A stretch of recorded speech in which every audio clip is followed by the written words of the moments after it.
আসসালামু আলাইকুম এভরিওয়ান, আমি তাসনিম পর্ণা। আশা করি সবাই অনেক ভালো আছেন। আজকে আমরা আমাদের রিসেন্টলি করা একটা খুবই সুন্দর সিগনেচার হালদি ব্রাইডাল লুক আপনাদের সাথে শেয়ার করব। আপুর প্যাকেজ ছিল হচ্ছে আমাদের সিগনেচার ব্রাইডাল, বাট আপু খুব সফিস্টিকেটেড একটা লুক চাচ্ছিলেন। তো আপুর আউটফিট ছিল হচ্ছে খুবই সুন্দর একটা লাইট ইয়েলো কালারের লেহেঙ্গা, আর খুব সুন্দরভাবে ম্যাচিং করে আপু রিয়েল ফ্লাওয়ারের জুয়েলারি প্লাস হচ্ছে পোলকি কুন্দনের জুয়েলারি নিয়ে এসেছিলেন। তো চলেন ফার্স্টে আপুর প্রেফারেন্সটা আপুর কাছ থেকে একটু জেনে নিই। বলেন। একটু কালারফুল গ্লিটারি আইস। আচ্ছা, আর লিপস্টিকটা নোট দিব। স্কিন টোন কি একটু ব্রাইট করে করবো যেহেতু হলুদের প্রোগ্রাম? ঠিক আছে, শুরু করি। তো আপুর প্রেফারেন্স ছিল হচ্ছে একটু কালারফুল গ্লিটারি আইস, বাট যেহেতু আপুর লেহেঙ্গার কালারগুলো খুবই সফট টাইপের ছিল, আমি চিন্তা করেছিলাম যে একটু সফট গ্ল্যাম টাইপের লুক করব। কালারফুল হবে বাট কালারগুলো খুব সফট থাকবে, একটু গ্লিটারি আই লুক করব। আর যেহেতু হলুদের লুক ছিল, আর আপুর যে লেহেঙ্গাটা ওইটার সাথে আমার কাছে মনে হয়েছে যে নিউড পিঙ্ক কালারের লিপস্টিক খুব ভালো লাগবে, এই জন্য আমি আপুকে ওই টাইপেরই একটা লুক করে দিয়েছি, যেখানে একটু গ্লিটারি কালারফুল আইস ছিল আর একদম নিউড পিঙ্ক কালারের একটা লিপস্টিক ছিল। খুব গ্লোই টাইপের একটা মেকআপ ছিল, মানে আমরা বেসটা একটু গ্লোই টাইপের করেছিলাম। তো গ্লোই বেসটা কিন্তু এখন বেশ ট্রেন্ডিংয়ে আছে। ব্রাইডরা দেখা যায় যে যখনই আমরা মেকআপের প্রেফারেন্স জিজ্ঞেস করি, ব্রাইডরা একটা কমন জিনিস বলে যে বেসটা একটু গ্লোই চাচ্ছে। আর আমার কাছে যেটা মনে হয় সেটা হচ্ছে গ্লোই বেসটা সবার জন্য না, এটা আই গেস সব মেকআপ আর্টিস্টরাই এগ্রি করবেন যে গ্লোই বেসটা মেইনলি হচ্ছে যাদের ড্রাই স্কিন তাদের জন্য। যাদের অয়েলি স্কিন তারা যদি একটু গ্লোই টাইপের বেস বা একটু বেশি হাইলাইটার ইউজ করে ফেলে, সেই ক্ষেত্রে যখন আস্তে আস্তে টাইম যায়, যখন আস্তে আস্তে স্কিন তার ন্যাচারাল অয়েলগুলো রিলিজ করা স্টার্ট করে, তখন মেকআপগুলো দেখতে খুবই কেকি লাগে। যার কারণে সবার ফেসে কিন্তু অ্যাকচুয়ালি গ্লোই বেসটা ভালো লাগে না বা আমরা করি না। আরেকটা খুব ইম্পর্টেন্ট জিনিস আছে, যে জিনিসটা যদি আপনারা গ্লোই বেস চান সেই ক্ষেত্রে আপনাদের মাস্ট করতে হবে, সেটা হচ্ছে আপনাদের ফেস পুরোপুরি ক্লিন এবং স্মুথ হতে হবে। ধরেন আপনার টেক্সচার্ড স্কিন, আপনাকে আমরা ওইটার মধ্যে অনেক বেশি ক্রিম প্রোডাক্ট বা অনেক বেশি ডিউই টাইপের প্রোডাক্ট দিলাম, তখন আপনার স্কিনের যে টেক্সচারটা ওটা কিন্তু আরও বেশি ভিজিবল হয়ে যাবে।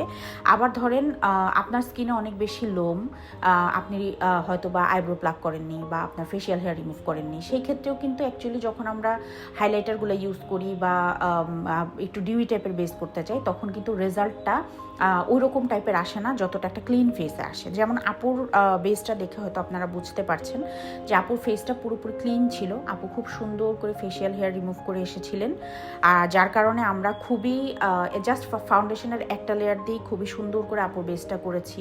সেরকম টাইপের পিগমেন্টেশন আপুর ফেসে ছিল না, প্লাস কোনো লোম ছিল না, সেরকম স্কিন টেক্সচার ছিল না। যার কারণে আপনারা যখন লাস্টে দেখবেন আপুর মেকআপটা কেমন ছিল, তখন হয়তো বুঝতে পারবেন যে মেকআপটা আমরা বেশ গ্লোই টাইপের করতে পেরেছি। আরেকটা জিনিস হচ্ছে, আমরা যখন ভিডিওগুলো নেই বা ভিডিওগুলো যখন আমরা ক্যাপচার করি, বিশেষ করে যেগুলো লাস্টের দিকের ভিডিও থাকে, রেডি হওয়ার পরে যে ভিডিওগুলো থাকে, আমরা ওই টাইমে অনেক সুন্দর কিছু প্রফেশনাল লাইটস ইউজ করি। অনেকের একটা ভ্রান্ত ধারণা থাকে যে আমাদের মেকআপগুলো আমরা মেকআপের টেবিলে বসেও যেরকম লাগবে, লাইটের মধ্যেও সেরকমই লাগবে, আবার অন্ধকারও সেরকমই লাগবে। অ্যাকচুয়ালি জিনিসটা এমন না। আমরা যখন মেকআপ করার টেবিলে হচ্ছে মানে বসাই ব্রাইডদেরকে বা মেকআপ কমপ্লিট হয়, তখন দেখা যায় ওখানটায় লাইটগুলো একটু ডিফারেন্ট টাইপের লাইট থাকে, যেটাতে আমাদের মেকআপ করার যাতে সুবিধা হয় এই জিনিসগুলো আমরা লক্ষ্য রাখি। বাট ওই জিনিসটাতে আপনার মেকআপটা কতটা গ্লোই হয়েছে ওটা পুরোপুরি বোঝা যায় না। আমরা যখন লাস্টে ভিডিওগুলো মেক করি, তখন আমরা কিছু প্রফেশনাল লাইটস ইউজ করি, যেই লাইটগুলো সরাসরি স্কিনের উপর পড়লে স্কিনটা কিছুটা একটা ফিল্টার ডিফেক্ট আনে, যার কারণে ডিউইনেসটা তখন আরও বেশি বেটার বোঝা যায়। তো অনেকেই থাকে যে আমাদের ছবি দেখিয়ে আস্ক করেন আমাদের পেজের বা অন্য পেজে যে এরকম টাইপের গ্লোই বেস বা এরকম টাইপের ডিউই মেকআপ করলে কোন প্যাকেজটা নিলে ভালো হবে বা কেমন মেকআপ করলে ভালো হবে। সেক্ষেত্রে আমি বলবো যে আপনারা টিপসগুলো একটু মেনটেন করেন। আপনারা ফেশিয়াল হেয়ার রিমুভ করে আসবেন, মাস্ক সুন্দর করে ফেশিয়াল করে আসবেন। যাদের স্কিন টেক্সচার নেই, স্কিনে লোম নেই, তাদের পক্ষে আসলে এরকম একটু ডিউই টাইপের বেস করা পসিবল। আরেকটা জিনিস হচ্ছে, অনেকেই থাকে যে এই জিনিসটা হয়তো খেয়াল করবেন যে ডিউই মেকআপগুলোর সাথে কিন্তু একটু নুড টাইপের মেকআপ বেশি ভালো লাগে। আপনি যদি ডিউই লুক করেন, মানে গ্লোই টাইপের লুক করেন, সাথে একদম রেড টকটকা রেড মেরুন টাইপের একটা লিপস্টিক লাগালেন, আমার কাছে মনে হয় ওটা দেখতে অনেক বেশি ওভারডু বা খুব চোখে লাগছে এমন টাইপের লাগে। তো যারা একটু ডিউই টাইপের মেকআপ পছন্দ করেন, আমার মনে হয় তাদের এরকম সফট টাইপের মেকআপ করা উচিত। সফট টাইপের মেকআপগুলোতে ডিউইনেসটা খুব বেশি চোখে খুব মানে সফিস্টিকেটেড আর সুন্দর লাগে, ওভারডু লাগে না। তো এইটা মনে করেন যে আমি অনেকদিন ধরেই ভাবছিলাম যে আপনাদেরকে বলবো যে যারা একদম কমন একটা প্রেফারেন্স থাকে ব্রাইডদের যে আমরা একটু গ্লোই বেস চাই। তো গ্লোই বেস অ্যাচিভ করতে হলে আপনাদেরকেও কিন্তু এই জিনিসগুলো ফলো করতে হবে, আদারওয়াইজ শুধু মেকআপ দিয়ে আপনাদের স্কিনটাকে গ্লোই করা আমাদের পক্ষে পসিবল হবে না। তো আপুর যেহেতু স্কিনে কোনো ওরকম ইস্যুস ছিল না, আপু যেহেতু পুরো ফেশিয়াল হেয়ার রিমুভ করে সুন্দর করে একদম স্মুথ স্কিন নিয়ে একদম রেডি করে এসেছিলেন, আমরা একদমই মানে আমি খুব অল্প এফোর্টেই আপুর মেকআপটা খুব সুন্দর করে কমপ্লিট করতে পেরেছি। সুন্দরভাবে ডিউই একটা লুক এসেছিল আপুর। আর যেহেতু আমি ফার্স্টেই বলেছিলাম যে যেহেতু লেহেঙ্গার কালারগুলো খুব সফট, আমি একটু সফট কালারফুল আই লুকই করবো, সাথে নিউড লিপস্টিক দিব। আমি একদম নুড পিঙ্ক টাইপের একটা লিপস্টিক ইউজ করেছি। আপু যে ফেক নেলসগুলো পরেছেন এগুলো আপু নিজে নিয়ে এসেছিলেন।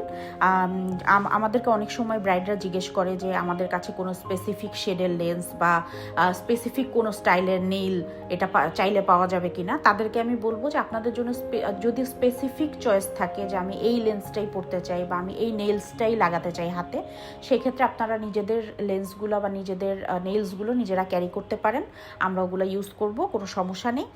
আর আপুর হেয়ারস্টাইলটাও খুব সুন্দর করে আপুর আউটফিটের সাথে যায় এমনভাবে আমরা সেট করে দিয়েছি। আর আপু মাথায় ঘোমটা দেননি, যার কারণে পিছনে ফুলগুলোও খুব সুন্দরভাবে সেট করে দেওয়া হয়েছিল। আর আমার কাছে মনে হয় যদি হলুদের হেয়ারস্টাইলে আপনারা অনেক অ্যাক্সেসরিজ বা ফ্লাওয়ার্স ইউজ করেন, সেই ক্ষেত্রে মাথার ঘোমটাটা যদি অ্যাভয়েড করেন, খুব সুন্দর সুন্দর হেয়ারস্টাইল কিন্তু করা পসিবল।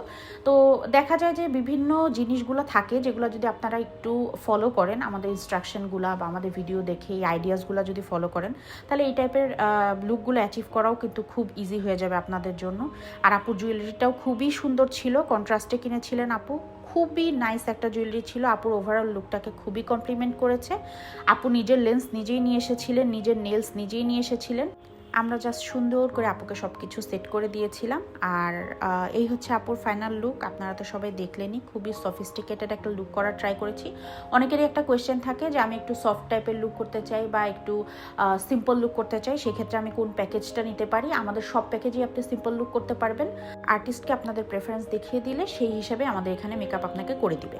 তো যাই হোক, আপনারা সবাই এই লুকটা তো দেখলেনই, অবশ্যই কমেন্ট করে জানাবেন আপুর লুকটা আপনাদের কাছে কেমন লেগেছে। আর এই খুবই সুন্দর আপুটার জন্য, আমার জন্য আর আমার স্টুডিওর সব স্টাফদের জন্য অনেক অনেক দোয়া করবেন।